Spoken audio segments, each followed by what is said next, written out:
Amém, amém, irmão.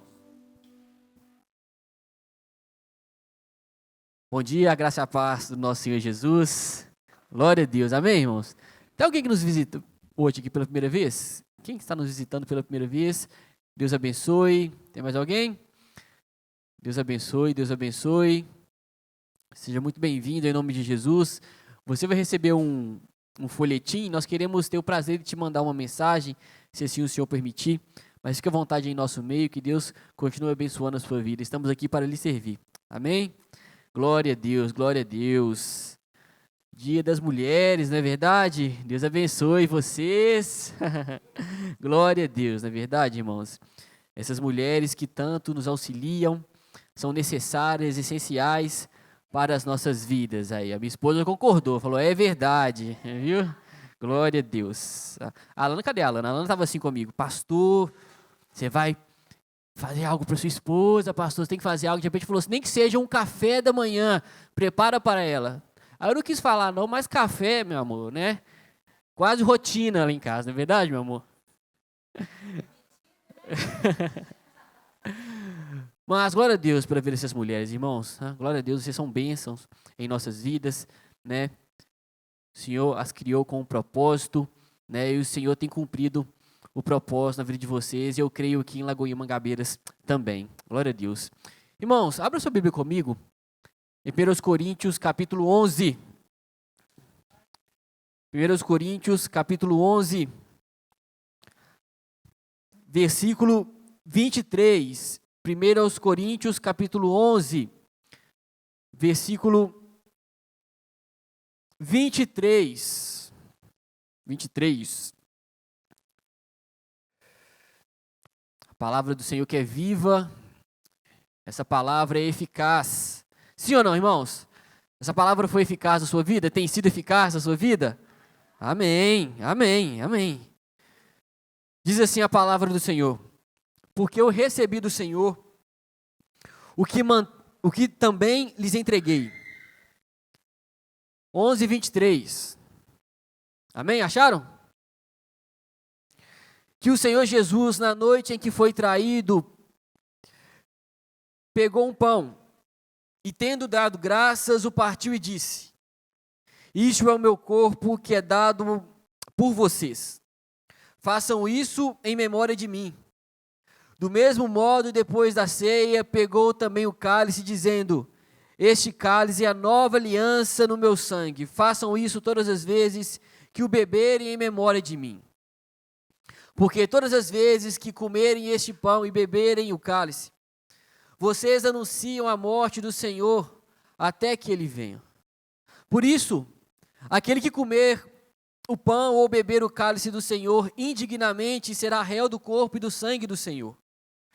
Que cada um examine a si mesmo e assim coma do pão e beba do cálice. Pois quem come e bebe sem discernir o corpo, come e bebe juízo para si. É por isso que há entre vocês muitos fracos e doentes, e não poucos que dormem. Porque se julgássemos a nós mesmos, não seríamos julgados. Mas quando julgamos, somos disciplinados pelo Senhor, para não sermos condenados com o mundo. Assim, meus irmãos, quando vocês se reúnem para comer, esperem uns pelos outros. Se alguém tem fome, que coma em casa, a fim de que vocês não se reúnem para juízo. Quanto às demais coisas, eu as ordenarei quando for aí. Amém, irmãos. Amém. Irmãos, essa é a ceia do Senhor. E hoje é um culto de ceia, irmãos. Olha só que bênção. E é um momento importantíssimo para nós também. Às vezes, conversando com um ou com o outro, eles falam, pastor, eu falto um culto ou outro, mas o culto de ceia eu não falto. O culto de ceia eu tenho que estar aqui, eu estou aqui, eu me organizo para não faltar esse culto de jeito nenhum. Irmãos, de fato, a ceia do Senhor é um momento importantíssimo para a nossa fé. E eu queria que hoje, nessa manhã, nós estudássemos um pouco sobre a ceia. Muita gente tem muita dúvida, pergunta o real significado da ceia, não sabe quem deve receber a ceia, o que eu devo fazer nesse momento de ceia, quais são as minhas palavras, por que de fato a ceia do Senhor. Nós sabemos que a ceia do Senhor é muito falada, para muitos protestantes é um sacramento, para outros é um meio de graça. Já ouviram falar nisso, irmãos? Para outros é um símbolo, é um memorial daquilo que o Senhor fez por nós. Mas de fato, irmãos, a ceia do Senhor Jesus que nós celebramos, foi Jesus de fato quem instituiu.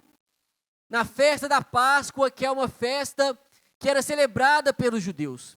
No dia dessa festa, diz o evangelista Lucas, lá no capítulo 22, que Jesus, tomando o pão, ele deu graças, partiu e deu aos seus discípulos, e Jesus fez isso dizendo: isto é o meu corpo que é dado em favor de vocês. Façam isso em memória de mim. Da mesma forma, depois da ceia, Jesus tomou o cálice e disse: este cálice é a nova aliança no meu sangue, derramado em favor de vocês. Olha que interessante, irmãos. Essa é a ceia do Senhor. Falando de uma maneira simples, é uma lembrança daquilo que o Senhor Jesus fez por mim e fez por você. Ou seja, ele se entregou para salvar todo aquele que nele crê. Essa é a ceia do Senhor, irmãos, de maneira básica. E a ceia do Senhor, irmãos, é descrita em 4 passagens do Novo Testamento. Mateus capítulo 26, Jesus fala da ceia do Senhor. Marcos capítulo 14, Lucas capítulo 22. E aqui, irmãos, no texto que você abriu comigo, Paulo vai retomar essa tradição aqui da ceia do Senhor para resolver um problema grave de divisão que estava acontecendo aqui nessa igreja, irmãos. Mas como assim? Aí eu explico, irmãos. No primeiro século, fica comigo aqui, os nossos irmãos cristãos ali, que viviam em uma mesma cidade, eles se reuniam semanalmente em um lugar onde cada família, irmãos, trazia alimentos de casa que seria consumido em uma espécie de refeição comunitária.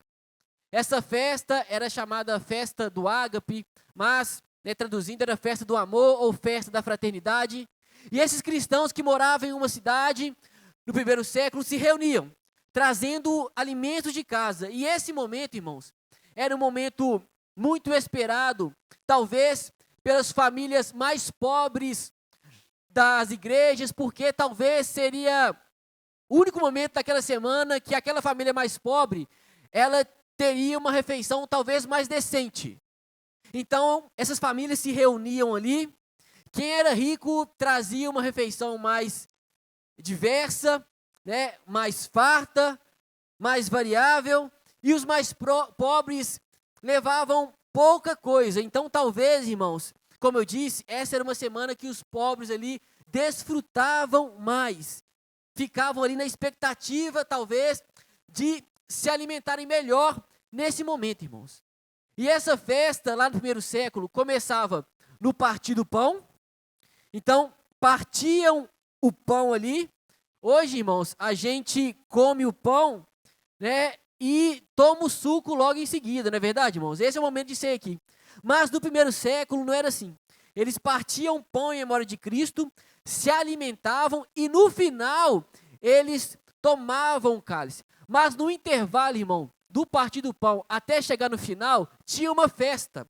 Tinha essa festa do amor, essa festa da fraternidade. E ali eles desfrutavam e comiam ali os alimentos que eram trazidos. E aí, meio que, lá no primeiro século, isso se tornava uma coisa só. A ceia do Senhor com essa festa comunitária. E era uma festa de fato, irmãos, que acontecia. E acontecia também nessa festa a ceia do Senhor. Olha que interessante, irmão. Porém, o que estava acontecendo aqui, irmãos, nesse contexto, quando Paulo escreve essa carta aqui, era que estava acontecendo muitos abusos, problemas de divisão, problemas de disputa. E Paulo aqui, quando ele escreve, ele está corrigindo, dizendo que essa não era a maneira correta de celebrar a ceia do Senhor, na maneira que eles estavam celebrando, com disputa, com divisão. E eu falo isso, irmãos, a gente consegue entender que há uma maneira certa de participar desse momento. Há uma maneira certa de celebrar a ceia do Senhor. E Jesus, de fato, nos ensinou, e Paulo está retomando essa tradição para ensinar novamente os coríntios. Eu creio que serve para nós essa manhã também, amém, irmãos? Sobre como deve estar o nosso coração na ceia do Senhor. Eu falei aqui no início que muitas pessoas, elas separam o domingo. Na verdade, não deveria faltar culto nenhum. Nós nos reunimos aqui semanalmente. Mas, às vezes, por um problema ou outro, as pessoas deixam de virem o culto para virem outro, mas não faltam no culto de ceia e estão certíssimas. Porque, irmãos, aqui, nesse contexto aqui da igreja de Corinto, a consequência de se participar da ceia do Senhor de maneira errada estava sendo terrível e dolorosa na vida daqueles irmãos dessa igreja. Então, como que nós devemos, irmãos, participar da ceia? Como que nós devemos celebrar a ceia e participar desse momento? Em primeiro lugar, olhando para o texto, irmãos, nós devemos participar desse momento olhando para trás. Olhando para trás, mas como assim?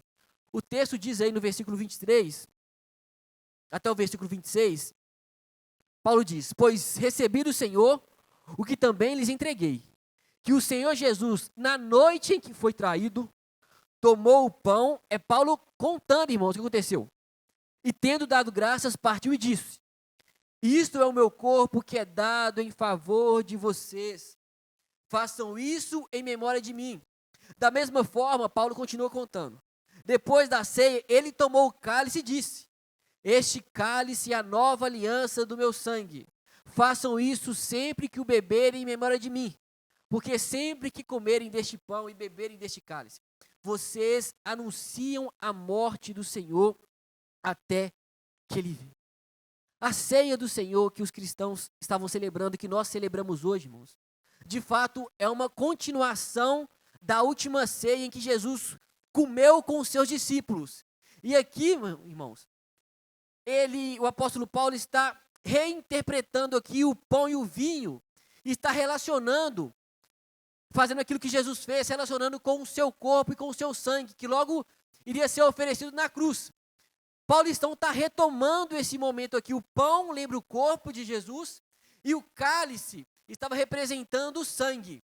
Olha que interessante, irmãos. É impressionante como Jesus, ele deseja que os seus seguidores lembrem da morte dele. Sim ou não, irmãos? É interessante, irmãos. Muitas vezes, quando uma pessoa morre, o que nós fazemos, dependendo de como a pessoa morreu? Não lembrar muito da morte, que às vezes pode causar uma dor. Não é verdade? Às vezes, quando uma pessoa morre, a gente procura, pelo menos, esquecer dos detalhes. Às vezes, foi uma morte muito dolorosa, que causou muita dor, muito sofrimento. Mas o desejo de Jesus é que a gente lembre de como ele morreu. Lembre de como Jesus morreu. E no versículo 24, o texto diz: isto é o meu corpo que é dado em favor de vocês. Olha como Jesus morreu, irmãos. O texto vai dizer que o corpo de Jesus foi entregue como sacrifício, ou como oferta a Deus em nosso lugar, ou em nosso favor. Nós, irmãos, que deveríamos estar ali naquela cruz, nós que deveríamos estar sendo crucificados. Por isso que Jesus disse, e o apóstolo Paulo está aqui repetindo as palavras de Jesus, que Jesus disse: isso é meu corpo que é dado em favor de vocês. Por causa dos nossos pecados, deveríamos estar lá. Mas Jesus, irmãos, nos substitui e morre na cruz em nosso lugar. É isso que a ceia representa. Cristo morrendo na cruz em nosso lugar. Cristo morrendo por causa dos nossos pecados. Cristo morrendo pagando a nossa dívida. Cristo morrendo quitando a nossa dívida.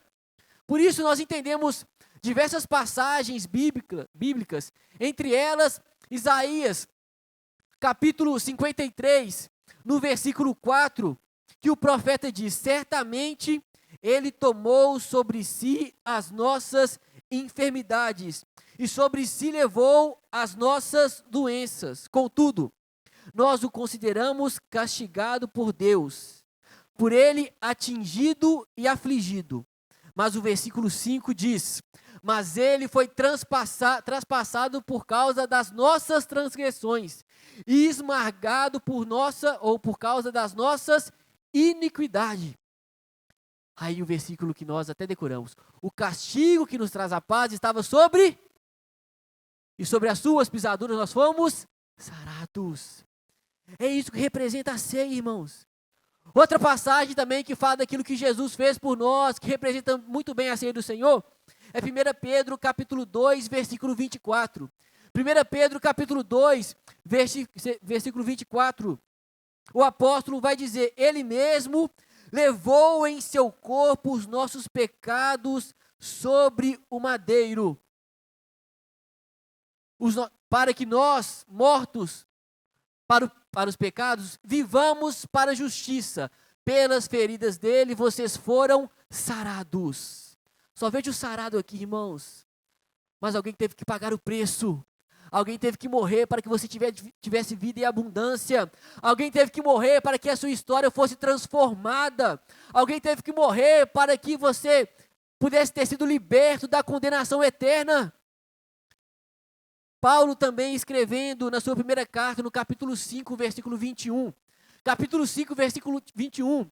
O apóstolo Paulo, ele vai nos dizer que Cristo, na verdade, que aquele, Cristo, que não conheceu o pecado, Deus o fez pecado por nós, para que nele fôssemos feitos justiça de Deus. Aquele que não conheceu o pecado, aquele que viveu aqui como homem e não pecou, Deus o fez pecado por nós, para que nele fôssemos feitos justiça de Deus. Irmãos. Nós, pecadores, merecíamos a morte, a condenação eterna, e Jesus, santo, justo, perfeito, se entregou voluntariamente para pagar a nossa dívida, morrendo em nosso lugar, irmãos, e voluntariamente. E sabe quando ele fez isso? Quando éramos nós ainda pecadores. Pecadores, irmãos.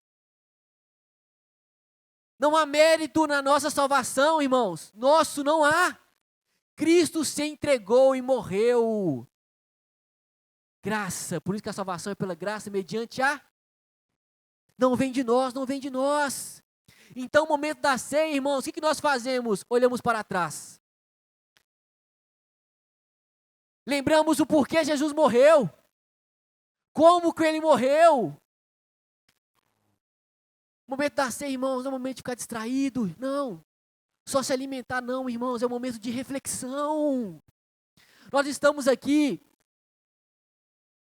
levantamos a mão para o alto, irmãos, como foi louvado aqui pela Amanda, cantado pela Amanda, e agradecemos ao Senhor e falamos que nós temos um aleluia. Por quê? Porque alguém abriu um caminho e nos deu um livre acesso a Deus, foi Jesus derramando o seu sangue naquela cruz. Nós levantamos de manhã, irmãos, e podemos orar porque alguém possibilitou esse caminho para nós, o nosso Senhor Jesus. É pela graça, mas não foi de graça, um alto preço, irmãos, foi pago, o sangue de Jesus, para que hoje a gente possa orar, dobrar os nossos joelhos e ter comunhão com o nosso Pai Celestial. Esse é o momento de ceia, irmãos, o momento de olharmos para trás e lembrarmos da morte do Senhor, e não somente isso. Nós devemos também olhar para frente. No momento da ceia, nós olhamos para trás, lembramos porque ele morreu, mas também nós olhamos para frente. Porque o versículo 26 diz: porque sempre que comerem deste pão e beberem deste cálice, vocês anunciam a morte do Senhor até que ele venha. Jesus vai voltar, meus irmãos. Ele vai voltar, irmão. Ele vai voltar, esse é o nosso maior anseio. Conversando com o Adriano aqui, né, meu irmão? Adriano, irmão, você pensa assim, quando Jesus, será que está perto de voltar? O que você pensa sobre isso, de Jesus voltar? Eu falei, irmão, não tenho a mínima ideia de quando ele voltará. Mas ele vai voltar. Ele vai voltar. Pode ser amanhã, pode ser semana que vem, irmãos, porque ele prometeu. Esse é o anseio da nossa alma. Nós temos planos, nós temos projetos dessa vida, muitos. Mas nosso maior anseio deve ser ver o nosso Senhor face a face. E nós veremos, irmãos, nos veremos.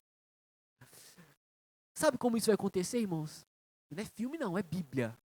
1 Tessalonicenses capítulo 4, versículo 16. O texto diz: dada a ordem, irmãos, com a voz do arcanjo e o ressoar da trombeta de Deus, o próprio Senhor descerá do céu, e os mortos em Cristo ressuscitarão primeiro. Depois disso, os que estivermos vivos e seremos arrebatados juntamente com Ele nas nuvens para o encontro com o Senhor nos ares. E assim estaremos com o Senhor para sempre, irmãos. Ele voltará nas nuvens. Assim como Ele foi, Ele voltará da mesma forma, nas nuvens. Ai, irmão, se você estiver vivo, aqui nessa terra ainda, diz o texto que você será arrebatado com Ele nos ares. Arrebatamento, irmãos, aqui, ó, vai acontecer no dia da volta do Senhor. Ai, irmãos, e você que já estiver morto, já estiver morrido, tá certo português? Estiver morrido? Você que já estiver morrido, o seu corpo estará aqui, sua alma já estará com o Senhor. Mas diz o texto, irmãos, que os mortos ressuscitarão, o corpo ressuscitará, o corpo que foi enterrado no dia de sua morte, ele ressuscitará glorificado. E todos nós, irmãos, teremos o corpo glorificado, encontraremos com ele nas alturas. Sem esse momento também, de não somente olharmos para trás, mas temos convicção que ele voltará, porque ele disse que ele voltará. A volta do Senhor Jesus deve ser a esperança de cada cristão aqui, de cada crente. Ele trabalhar, lembrando que ele voltará para nos buscar. Ele planejar a sua vida, lembrando que Jesus voltará para nos buscar. Sim, irmãos, nós vivemos aqui cumprindo as nossas atividades, mas com a mente nas coisas que são do alto. Nós trabalhamos aqui, mas com a mente nas coisas que são do alto, porque ele voltará para nos buscar. Ele voltará. Por isso que a ceia também, irmãos, deve ser um momento de celebração, de alegria. Porque fala da morte do Salvador em nosso lugar, mas também fala que ele voltará para nos buscar. Momento de ceia. E o momento de ceia também, irmãos, nós aprendemos nesse texto que é o momento também que nós devemos olhar para dentro. Olhar para dentro. Por quê, irmãos? Porque a morte do nosso Senhor Jesus criou, irmãos, uma nova comunidade que leva o seu nome. Sim ou não, irmãos? Uma nova família. Família de Deus. Por isso nós falamos, meus irmãos, somos parte de uma mesma família. Todos nós aqui, se cremos em Cristo, nós nascemos de novo e nascemos de Deus. Irmão, irmã na fé. A salvação que Cristo opera por meio da sua morte, irmãos, visa nos tornar um, membro de um mesmo corpo, e o corpo de Cristo. Mas aqui, na igreja de Corinto, eles estavam se dividindo, por isso que Paulo está corrigindo. Eles estavam se dividindo aqui na hora do alimento, na hora da refeição, e Paulo está orientando eles, porque se eles continuassem com essa postura e não entendessem a natureza da ceia, quer lembrar da morte do Senhor, quer lembrar da salvação que o Senhor nos trouxe, que nos tornou um, se eles continuassem participando da ceia com esse coração, as consequências seriam terríveis e as consequências seriam eternas.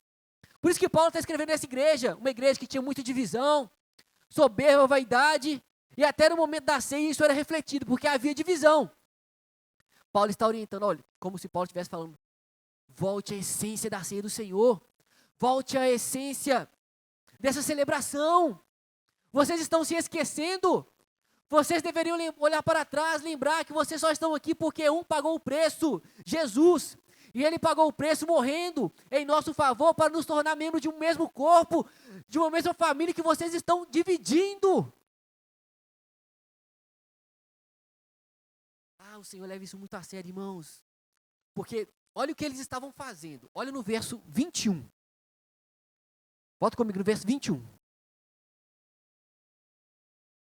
Porque cada um come a sua própria ceia, sem esperar pelos outros. Assim, enquanto um fica com fome, outro se embriaga. Olha só, irmãos. Lembra que eu falei que esse momento aqui, nas igrejas do primeiro século, é o momento de uma festa diferente de como nós celebramos hoje, sim ou não? Falei que era ceia, era uma festa, aí tinha ceia no meio. Por isso que por causa dos abusos, irmãos, a tradição foi tirando essa festa do amor, festa da fraternidade. Mas aqui ainda havia festa. E aí o versículo diz: será que vocês não têm casa onde comer e beber? Ou desprezam a igreja de Deus e humilham os que não têm nada? Que lhes direi? Eu os elogiarei por isso? Certamente que não. Não estavam com espírito de fraternidade, de comunhão. E aí, irmãos, pula para o verso 27. O apóstolo Paulo diz: portanto, todo aquele que comer o pão ou beber o cálice do Senhor indignamente será culpado de pecar contra o corpo e o sangue do Senhor. Olha que interessante, irmãos, é ao mesmo tempo forte. Existe uma maneira, irmãos, indigna de participar da ceia. Existe. E à luz do contexto aí, irmãos, como a gente viu, é se aproximar da ceia com o coração cheio de amargura, com o coração cheio de rivalidade, cheio de disputa, porque não estavam esperando pelos outros, não consideravam os outros. O modo indigno de participar da ceia do Senhor, irmãos, é com o coração cheio de rixa, não querendo perdoar de forma deliberada, desprezar um membro da sua família, que faz parte do mesmo corpo que você faz parte. Isso que eles estavam fazendo. E estavam fazendo tanto, que diz o texto, que alguns estavam até bêbados, não é? Desprezando, irmãos. E olha a consequência no versículo 27, será culpado de pecar contra o corpo e o sangue do Senhor. Olha que interessante, irmãos. E para esse momento, que é uma lembrança da morte do Senhor, que nos trouxe salvação, com um coração amargurado, cheio de rivalidade, odiando o irmão. E com esse coração, irmãos, participar da ceia desse momento, com essa postura, é como se o apóstolo Paulo estivesse falando: você receberá a culpa pela morte de Jesus. Será culpado de pecar contra o sangue do Senhor. Ou será considerado responsável, será culpado. Desprezando, irmãos, o irmão por quem Jesus morreu. Odiando o irmão por quem Jesus derramou o seu próprio sangue. Rejeitando o irmão do corpo do qual ele faz parte. Deixando o irmão com fome, aqui era o contexto. Se embriagando, irmãos. Olha isso, irmãos, profanar aqui, em outras palavras, a refeição, da maneira que os coríntios estavam fazendo, é assumir a mesma responsabilidade daqueles que foram diretamente responsáveis pela morte de Jesus. Assim como Judas foi, assim como os fariseus foram, assim como Pôncio Pilatos e como os romanos que penduraram Jesus na cruz, e os soldados que perfuraram Jesus com os pregos. Olha como isso é sério, irmãos. Vir à igreja, participar desse momento e não querendo reconciliação com o irmão. Desprezando irmãos. Odiando irmãos. Membros da mesma família, irmão, da mesma família. E para evitar isso, ou para não continuar acontecendo isso, Paulo orienta. Versículo 28. Examine-se o homem a si mesmo. Ou seja, você entende qual o real significado da ceia? Que a ceia fala da morte de Jesus e aponta para a sua segunda vinda? Você entende que o cálice representa o sangue dele que foi derramado pelos meus pecados? Quando eu pego, aqueles elementos da ceia, eu entendo isso. O corpo, o sangue que foi derramado em meu favor. Por causa do sangue dele que foi derramado em meu favor, eu terei vida eterna. Por causa dessa obra, Jesus me reconciliou com meu Pai Celestial, Criador dos céus e da terra. Por causa dessa obra, Ele me fez um com meu irmão. Por causa dessa obra, eu olho para todos aqui de maneira igual. Todos membros do mesmo corpo e filhos de Deus. Por causa do corpo e do sangue de Jesus derramado naquela cruz. Como está, irmãos, o nosso comportamento? Ou como estão as nossas relações? Examinar, irmãos, nosso estado espiritual. Estou com o coração amargurado. Eu estou odiando de forma deliberada. Estou brigando, não estou querendo perdoar. Sou assim, vou morrer assim. Comigo não tem jeito. Como está o nosso coração, irmãos? Como está o nosso comportamento? Será que o nosso comportamento está desmentindo o evangelho que nós estamos afirmando abraçar? Nós somos chamados, irmãos, à reconciliação. Foi o que Jesus fez por nós. Nos reconciliou com Deus. O que nós estamos fazendo com esse evangelho que nos reconciliou com o Pai Celestial? Porque, irmãos, esse sentimento de rixa, ira, divisão, discórdia, ódio, irmãos, não condizem com o momento da ceia, que Jesus morreu exatamente por esses pecados. Por nossos pecados. Por isso, irmãos, o momento da ceia é o momento de olhar para trás, olhar para frente, e examinar o nosso coração. Como tem sido as nossas relações? Como está o meu coração? Estou guardando, alimentando uma mágoa. Depois de examinar, irmãos, a ordem é, versículo 28. Examine o homem a si mesmo. E então coma do pão e beba do cálice. Sabe o que é interessante, irmãos? Fica implícito aqui que os crentes, eles devem participar desse momento. Eles devem participar. Quem crê em Jesus aqui? Deixa eu ver. Você que crê em Jesus, você que entregou a sua vida, você que é selado pelo Espírito Santo, foi batizado por Ele, você deve participar da ceia, não é uma opção. Ah, mas eu estou com meu coração, eu não sei se sou digno. Irmãos, o texto fala para examinar, examine o homem a si mesmo. E depois disso, não fala assim, examinou? Então se você está meio assim, não tomando, não é isso. Examine o homem a si mesmo e depois coma do pão e beba do cálice. Tem muita gente, irmãos, até de uma maneira sincera, ao chegar nesse momento, deixa passar o cálice, não é verdade? Por causa de alguma questão pessoal. Mas a ordem de Jesus não é essa. É como se ele estivesse dando uma oportunidade para a gente. Se arrependa. Não é para deixar de tomar, participar. É como se Jesus estivesse dando uma nova chance para a gente. Se a gente chegou no culto aqui, irmãos, de uma determinada forma, passou o culto, estamos finalizando o culto, e o momento da ceia é mais um momento que Jesus está nos dando, não é para deixar passar, não. Eu estou, em outras palavras, Senhor Jesus dizendo, de braços abertos, para aceitar o seu perdão se você pedir. Então examine, confesse e participe desse momento. Volte a ter mais intimidade comigo, volte a ter mais relação comigo. É uma ordem, irmãos, examine, mas coma. Não deixe passar esse momento. Não deixe. Ao se examinar e perceber um coração, irmãos, amargurado, rancoroso,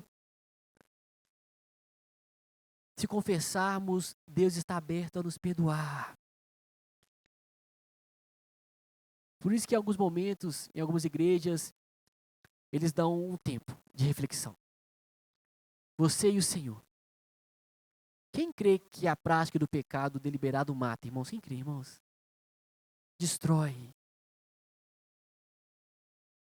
E Ele está dando uma chance para nós nessa manhã. Confesse, se liberte, se livre.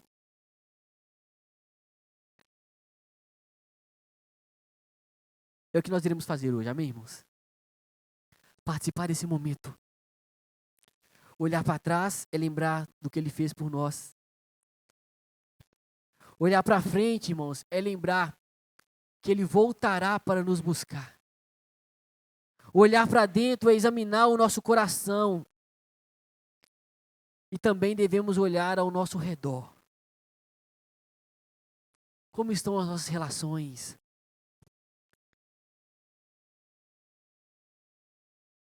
Como está sendo o meu comportamento no corpo de Cristo? Irmãos, o Pai não é somente meu, o Pai é nosso. Faço parte de uma família, a família de Deus. Por quê, irmãos? Versículo 29.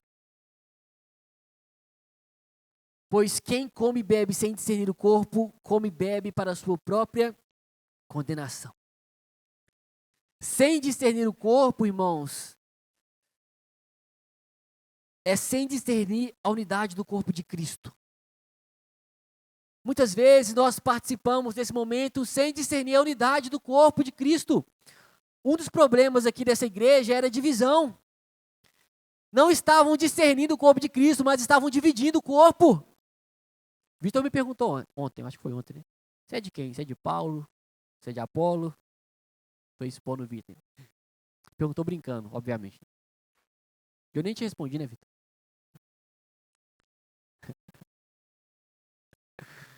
Irmãos, estavam dividindo o corpo de Cristo, não estavam discernindo. Sem discernir o corpo de Cristo também, irmãos, é tomar sem entender o significado do derramar daquele sangue em nosso favor. E nós aprendemos novamente aqui hoje, amém, irmãos? O que significa o sangue de Jesus, o que significou o sangue de Jesus ter sido derramado naquela cruz. Nos deu uma esperança, nos deu vida em abundância, irmãos. Mudou a nossa história, mudou a nossa motivação para viver, a nossa disposição para viver. Mudou a nossa mente, irmãos. Nós trabalhamos de uma outra forma, nós nos relacionamos de uma outra forma. Ai, irmãos, por causa do sangue de Jesus que foi derramado em nosso favor, que nos batizou com o Santo Espírito dele, que mudou toda a nossa vida, irmãos. Toda a nossa vida. A ceia do Senhor, irmãos, é um momento em família. E o Senhor da família deseja que seus filhos amem uns aos outros e cuidem uns dos outros. Não era o que estava acontecendo aqui. Tanto que Paulo corrigiu essa igreja aqui. Mas é o que ele fala para nós também hoje. Não esqueçam do significado da ceia do Senhor. Um momento de celebração, porque Ele voltará para nos buscar. Um momento de reflexão daquilo que Ele fez por nós.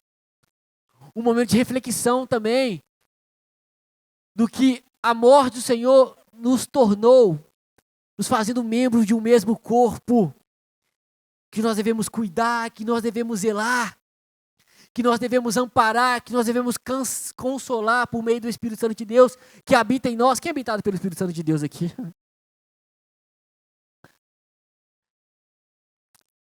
É o nosso papel, irmãos, zelar por esse corpo, preservar essa unidade que nós fomos inseridos. Nós não criamos essa unidade, não produzimos. Já existia, nós fomos colocados e inseridos no corpo de Cristo. E que hoje nós iremos celebrar a morte dele, mais uma vez em nome de Jesus. Será que você pode fechar os seus olhos no seu lugar?